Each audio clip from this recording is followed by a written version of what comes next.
From WKYT Podcast, this is Uniquely Kentucky. I'm your host, Amber Philpott. Hello, podcast listeners. I hope this week's episode finds you doing well. When I started Uniquely Kentucky, it was meant to have a conversation with Kentuckians who are making the state an even better place to call home. Now, I won't lie, getting the chance to talk with anyone musically talented is extra fun for me. Probably because I have no musical talent, and I adore music so very much. I love to learn how people got their start, what inspires them to make music, and I love learning about the music industry. The Bluegrass State is rich in musical history, and the artists who have come out of Kentucky run the gamut from country, bluegrass, hip-hop, and even gospel. This state has so many talented folks. This week, I'm sitting down with a young man who calls Campton in Wolfe County home. Earlier this year, his hard work paid off after years of kicking it around the fair and festival scene.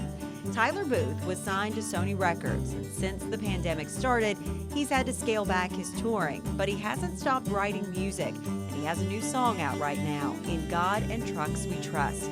Many of us miss live music these days. We aren't sure when we'll see our favorite artist again live in concert. For Tyler Booth, he is using this time to write even more music, and when we come out of this pandemic, this Kentucky kid is poised to make his mark on the country music scene. Uniquely Kentucky with Amber Philpott is brought to you by the WKYT News and Weather apps, available on the App Store and Google Play. I am welcomed today on Uniquely Kentucky by a Kentuckian, a musician, a young man who I have been chasing now, it seems like since March.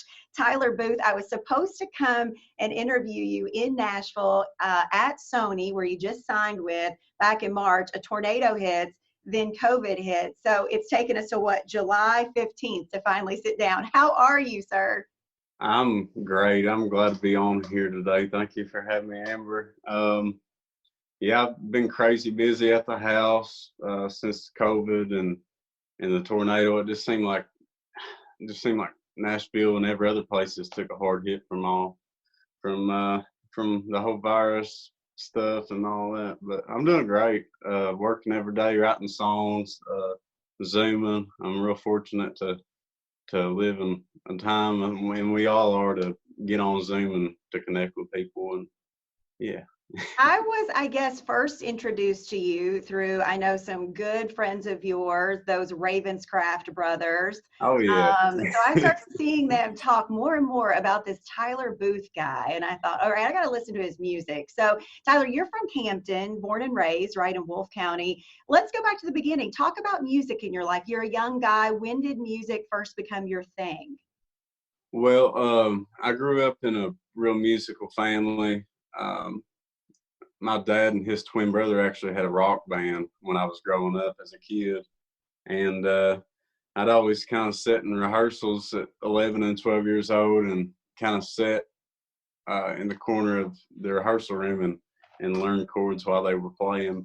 And as I got older, I wanted to sing rock and that kind of stuff, but kind of realized that my voice wasn't really suited for all that high-pitched stuff. So I fell in love with Waylon and Willie Nelson and all those guys, and kind of just hit the ground running and just fell in love with it. And did I read somewhere that your dad told you maybe to stick to guitar work because maybe singing wasn't in your future? Did I read that somewhere? Yeah, he's told me that several times up until about 2 years ago, I think. Yeah. When you signed with Sony, you're like, okay, Dad, I got it. I'm good.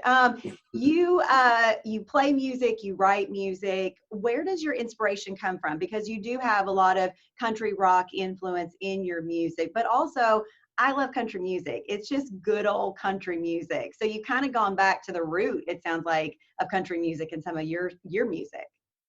Yeah, I'm inspired a lot by a lot of early country and just a lot of music that's out now. Like just pretty much anything I listen to, I always find something to get inspired by. A lot of times writing with new writers and seeing their catalog, all the great songs that they've written. That's always inspiring to get in a room with somebody that's wrote a bunch of big songs and to be on stage with some legends like Mickey Gilley and Dwight Yoakam, who's another Kentucky artist. And yeah, I'm just so fortunate to do what I do. Tyler, there are so many folks. I mean, Kentucky is known for its music across the board. There's so many people that want to make it. So, you went to Morehead State, you enrolled in the music program over there. And as I understand it, you sort of caught the eye of one of your professors that literally then helped you kind of network your way to Nashville. So talk to me about that process, because everybody wants to make it and not a lot of people are fortunate enough to do that, but you did. So tell me how you did that. Well, I was kind of a shy kid in college, and I always just kind of wrote songs and kept them to myself, and sat on them for a while. And I played my first big show at a place called Manchester Music Hall in Lexington, Kentucky, and there was a video camera, and they recorded the whole show. And a lot of the set was stuff that I'd written on my own. And I think Dad sent some of that footage to one of my professors, and it was the first time that my professor had ever heard anything that I'd written, and I guess he just kind of saw something cool that I was doing, and liked the way I was singing. He's like, I know somebody in Nashville that might dig this. If you don't care for me to send it, if you don't care to get your feelings hurt, basically is what I said. And I said, go for it, because I wasn't really doing good in some of my general classes and that kind of thing. So yeah, I didn't really have anything to lose. I said, shoot it down there. And I think it was the next day, my dad got a call from a producer out of Nashville named Phil O'Donnell. And me and Phil Billy is what we call him. We've been writing songs ever since, and been recording songs, and put out that first EP that really done well, and it seemed to resonate with a lot of people, which led me to getting signed by Sony and getting signed by Warner Chappell Publishing.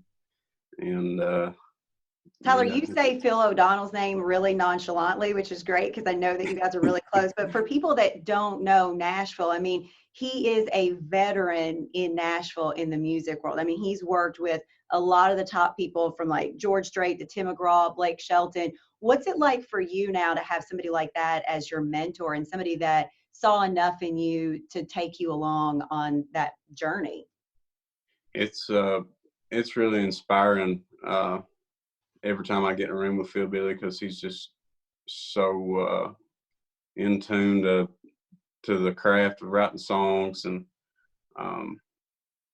yeah, I still yet, I get humbled every time I go into the studio, and he's got all these world-class musicians in there doing tracks on the songs, and running into other artists that he knows really well. It's crazy, like Lee Bryce.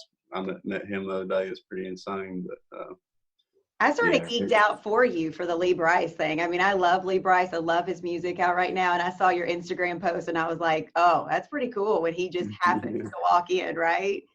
Yeah, it was wild. I guess, we were recording at Soundstage, and I guess he had a session just after, maybe, and kind of snuck in the room a little early to see what all was going on. And he was very complimentary of my vocal and everything like that, and just a stellar guy. It was pretty surreal.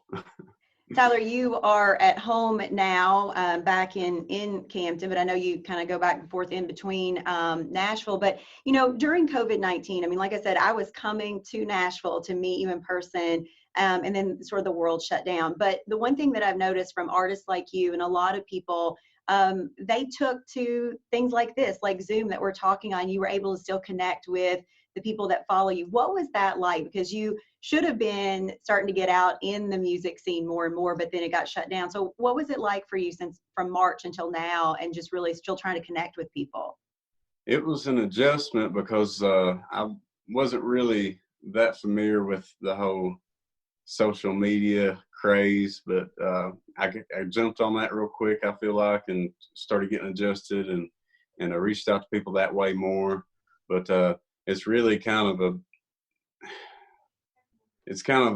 letdown because I was going to be out with Darius Rucker, and I was going to be out just playing gigs, and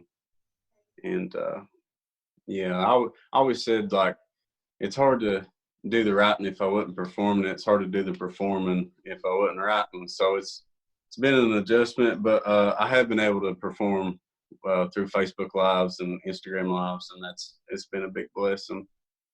What are you most looking forward to? Because I know that you are starting to get back out and play some shows. You just played up in Ashland, right, with Chase Rice. What are you looking forward to and getting back out there with the fans? Just being able to really connect with people and to meet other artists that are performing, you know, alongside me. And I kind of just missed the grind. It kind of took the grind out of it because we're not, you know, freezing to death or, you know, taking long trips and stuff. I miss all that. And, yeah, I think everything will return to normal and stuff. I don't know if you can answer this, but I at least have to ask you. You were out with Chase. Chase took a little bit of you know, he took a little bit of flack for one of those first shows of having fans out there. Your reaction to that, because I know that you guys want to be out there, but I also know that you want people to be safe. So how do you respond to that? Yeah, I didn't really give it too much thought. I never watched the news and that sort of thing. I definitely heard about it and I was aware of it. But I didn't really take a side, and Sure. I don't know. I almost feel like people kind of govern themselves a little more than what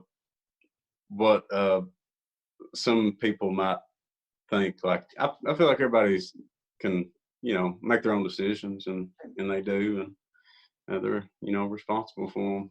And we'll say the show that you played in Ashland, people stayed in their cars. So that was the difference, or they could be around their cars. That was the difference in that show versus one of those early ones. Yeah, it was almost like textbook what I thought it was going to be. It was everybody was social distancing, and everybody had their own spot where they would park their vehicle. A lot of trucks, and families would just kind of pile in the back of them and watch the show. You know, they'd back in and watch the show sitting on their tailgates. But yeah, it seemed like everybody did really good at staying to the unit and not, you know, mingling too much. And yeah, I felt like everybody handled it really well. And I think we'll probably see more of the drive-in shows if I was guessing. Tyler, what's it like for you when a kid from, you know, Wolfe County in Campton heads to Nashville for the first time? I have to imagine that that was a pretty big deal for you when you rolled into town. What's it been like adjusting to life in the Music City? It was kind of over my head, just all the stuff that was, you know, it seems like life moves a lot faster once you get in a city and you're not used to it, and it does take a lot of adjustment. And yeah, I feel like I've grown a lot just being there and being around other artists that are into the same kind of stuff that I am. And yeah, I feel like it's been awesome. But I do love coming back home and taking it easy and going fishing and hanging out with family too. And I've got a chance to do that some more since COVID happened. But yeah, your parents might like to have their living room back. Maybe they'll prefer for you to go back to Nashville so they can get their living room back, so it not have a stage in it anymore, right? I've kind of took over in here. I got microphones and speakers and 4 or 5 guitars lying around, guitar strings in the floor. Yeah, it's a mess right now. Guitar cables scattered. Let's talk about you've got some new music out, In God and Trucks We Trust. What was the premise behind this song? Why was it something that you wanted to put out into the world right now? I just feel like that song just kind of represents me and kind of the way I live and people around me live. And it really just kind of sheds light to having faith in Christ and having faith in the things that, keep bread on the table. And that song to me is just about hard work and, just trying to be a good person. I feel like that song it's so broad the way we wrote it. It's just got so much. It's just got so much meaning to me. I love that song. It was one of my favorites writing for sure. We were all stuck at home for so many months. You had your song out, Half a Mind to Go Crazy, and you started to ask your fans and your followers to send in videos of themselves when they were, quote, healthy at home in quarantine. And that ended up going over really well. I guess that was another way for you to connect with people still while everybody was home. Yeah, it was awesome. We had planned on putting that song out way before COVID happened. And oddly, it kind of came out at the right time, and everybody did have Half a Mind to Go Crazy. And we got a lot of video submissions for that song. And man, I feel like people everybody had a lot of fun making that video, and I know I did. And it was a good way to let off some of that steam. Tyler, how much say do you have in, obviously you write music, but, once you sign with, the folks like Sony, how much control do you have over decision-making when it comes to the creativity side of like videos and what you're going to do with your shows and that kind of thing? A lot of times I'll just kind of have an idea come up and I'll mention it to somebody and vice versa. They'll come to me with ideas and we'll kind of brainstorm, and a lot of it's, kind of a big consensus thing, what everybody's feeling. But for the most part, if I have an idea and I'm pretty set on putting it out that everybody's pretty cool about it. Just let me kind of do what I want to do. What's something that people don't, that we wouldn't know about Nashville and that scene? Because I think everybody, they think they know, but they don't know. Is there anything that, people think is one way, but it's really not that way when you get to Nashville?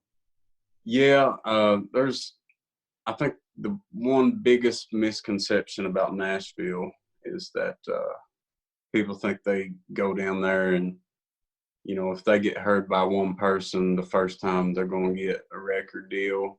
And I mean, it's happened. But a lot of times, if it has happened in the past 20 years, it's been a bad deal. Somebody's trying to get one over on you or something like that. And I've had experiences in that regard. But yeah, I feel like a lot of it's just kind of a grind and getting to know people that you want to work with and building a family, and it just kind of snowballs and building relationships and yeah, it's more of a progressive thing than just like, okay, sign a record deal. I feel like I still got a ways to go, and I have been blessed to have a record deal, but I look forward to putting out more songs, and I feel like I've been writing more than ever. It's not really let up. I've still been going at it, and I love it. Yeah, I think that we're probably two people that are a lot alike. I'm from a very small town here in Kentucky. I get to do what I wanted to do, my dream in life, every single day. So I look at success to me sometimes in moments. And I look back and think, how in the world is a gal from Cynthiana, Kentucky been afforded these opportunities? What about you? What are some of those moments for you that you go, whoa, I can't believe that people even know my name and that I got to just do this, or I got to be with this person? I think getting out with Dwight Yoakam the first time really kind of set it for me. Yeah, that was something that it's going to be hard to top off. And another one is getting to be a part of the Brooks and Dunn collaboration on Reboot. That was a big. What was that phone call like when you find out you're part of that? Yeah, it was wild. I was sleeping on a couch in Branham's Creek, which is Pikeville, and and Dad woke me up around 8:30 or 9, and it was on a Saturday, so I'd plan on sleeping in. But anyway, Dad's like, Tyler, get up. We got a big opportunity.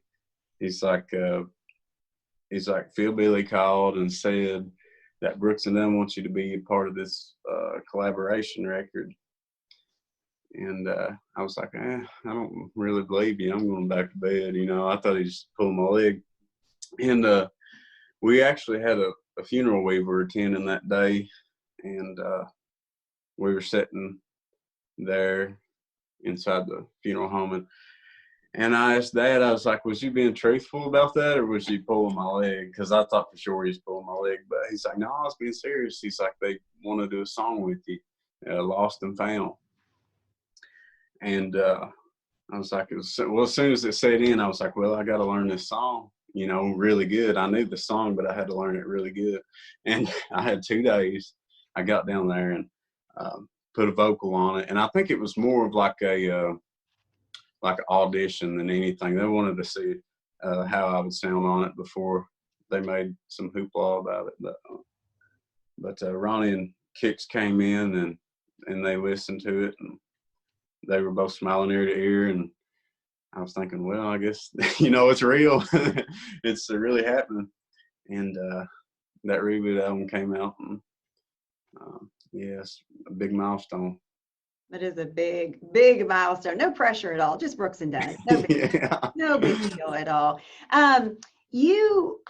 You are putting music out there. You're getting ready to go out into the world. When you do get to that point where you can collaborate with someone, what's that ultimate collaboration? What would it be? Who would it be if you could pick that for music? There's a lot of artists I'd love to work with. You know, my dream though would be Willie Nelson for sure. That'd be pretty wild. Yeah. I was actually supposed to play with Willie at the CMA Theater in Nashville in March, but now it's moved up to November, and we're hoping it, you know, comes through, and maybe some of this gets cleared and everybody starts getting a little more healthier, but yeah, as of right now, we're playing with Willie in November. What's it like to come back home to Wolfe County now that people do know your name, they know your music? What's that been like, and what kind of adjustment has that been like for you? It's been about the same. I still get around and stop, and I love running into people I ain't seen forever and talking to them, and it's really cool whenever I'm just fishing down at the pond here and somebody drives across the road and they're blaring out Half a Mind to Go Crazy or Hank Cranking People, and they don't even know I live here. It's just amazing. I don't know. I can't really wrap my head around it all, honestly. What was the first time that you were like, when, you know, maybe the EP came out and you were with someone else that was playing it, and you get to step back and watch other people enjoy your music, not necessarily on stage, but once you've, you know, put it out there in an EP and somebody's actually playing it? What was that like? It's pretty awesome. I still get a lot of videos sent in from people that are jamming to it, and I try to get on Instagram and post what they've posted and give them a shout out and that sort of thing. It's pretty surreal though. I remember the first time I listened to my EP, I got in my truck and I was still taking lessons at Morehead State for my vocal, and was headed up there, and I was listening to Hank Cranking People, and I was like, man, this is crazy. Is getting music into the world easier these days in terms of being able to put an EP out? Because I think that was back in like 2017, and skip ahead 3 years, you know, somebody like you could get your name out there a lot easier in terms of that. Does it make it easier? In a way, I feel like it is a bit more accessible. If people know what they're looking for, they can get online and, you know, type in on Spotify or Apple or YouTube. But I feel like it does get harder to get people to notice you though, because there's so many artists blasting out on social media all the time. So it ain't like in the 50s when Elvis was on the radio all the time, and it was that one station covering all these places. But now it's kind of just like everybody's everywhere, and it's hard to find them. But yeah, it's been a lot of great music come out of it. Yeah. And yeah. You've been around music your whole life with your dad and their band. What's the best piece of advice that you've gotten in terms of the music world and being a performer and getting out there and getting after it? Well, I heard that Joe Diffie say one time, he's like, he said that his dad told him that you always have to put time in it each day. And Joe said one day, one night he was laying in bed and he was like, I didn't play the guitar today. And it was like 2 a.m., I guess. And he just picked up his guitar and practiced for 5 minutes and went back to sleep just to say he worked on it that day. But one thing for me was like,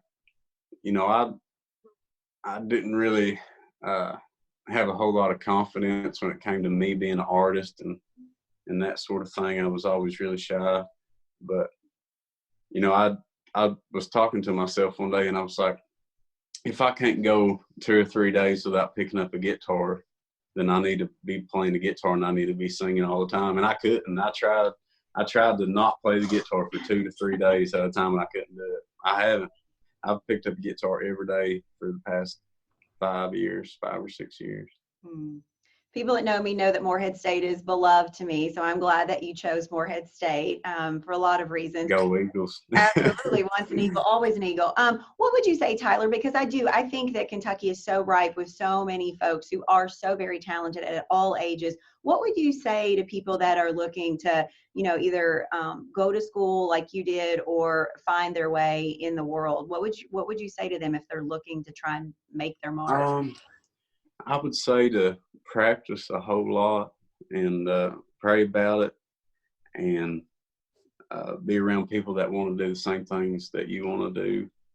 And maybe, with a little bit of luck, it'll kind of grow and you'll meet other people along the way that are into the same things that you're into and you really hit it off with them and you love working with them. And I don't know, I feel like I've had a lot of luck and a lot of great people around me that's really supported me and lifted me up.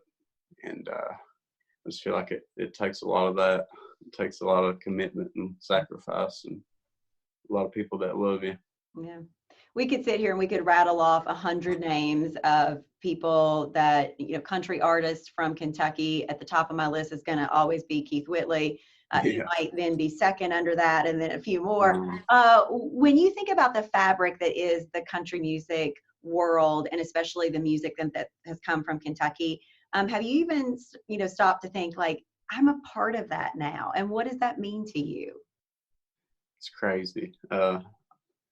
I still drive through Sandy Hook and see Keith's statue there, and I don't think I'll ever feel like I'm eye to eye to guys like Keith and guys like Dwight, or it's hard to step outside of myself and view it that way, but it's pretty crazy to be put in the same list or category as some of those people, because I feel like some of the best artists came out of Kentucky.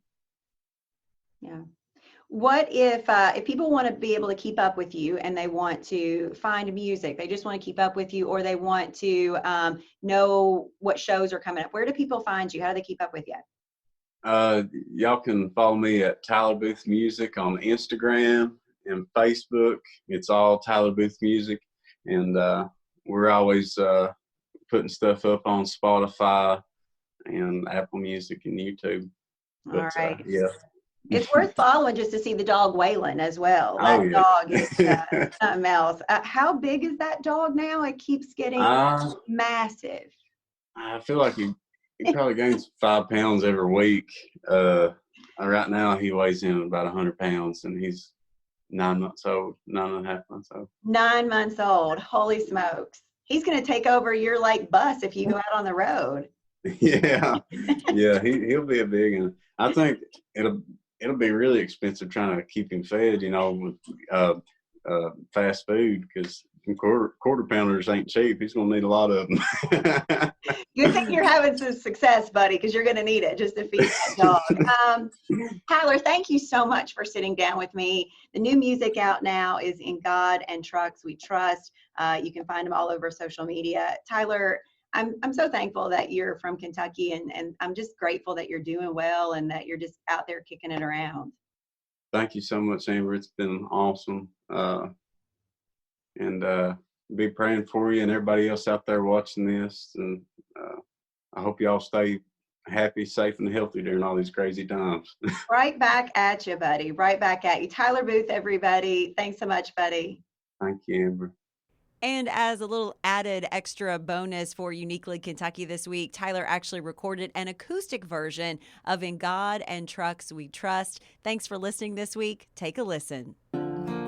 We're the boys shooting pool in a barroom and passing that plate down the church pew.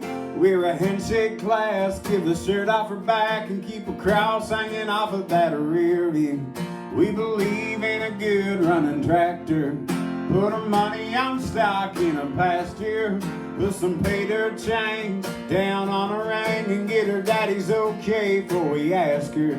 We're behind that wheel of that American steel. We sweat and work in that fertile dirt in them old farm fields. And we'll be rolling high, sitting side by side, with pretty girls and James here in a breeze hanging on tight. And we'll be riding on a prayer on a back road cloud of dust. In God and trucks we trust.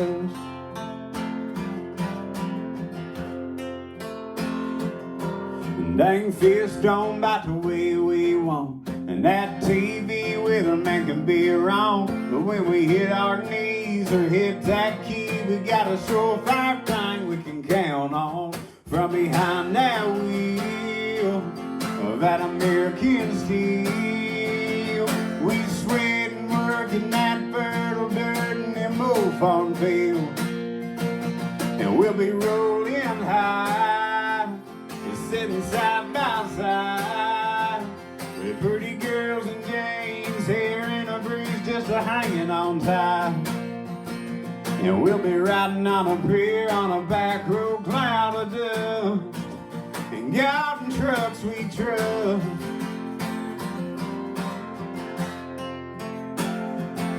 We swallow hard and stand with her heart in her hand for that old red, white, and blue. You damn right we do. And we're behind that wheel, that American steel. Sweating and working and grinding dirt in them old farm fields. Rolling high, sitting side by side, with pretty girls and James here in a breeze just a-hanging on tight. And we'll be riding on a pier on a back road cloud of dust. And God and trucks we trust. And God and trucks we trust.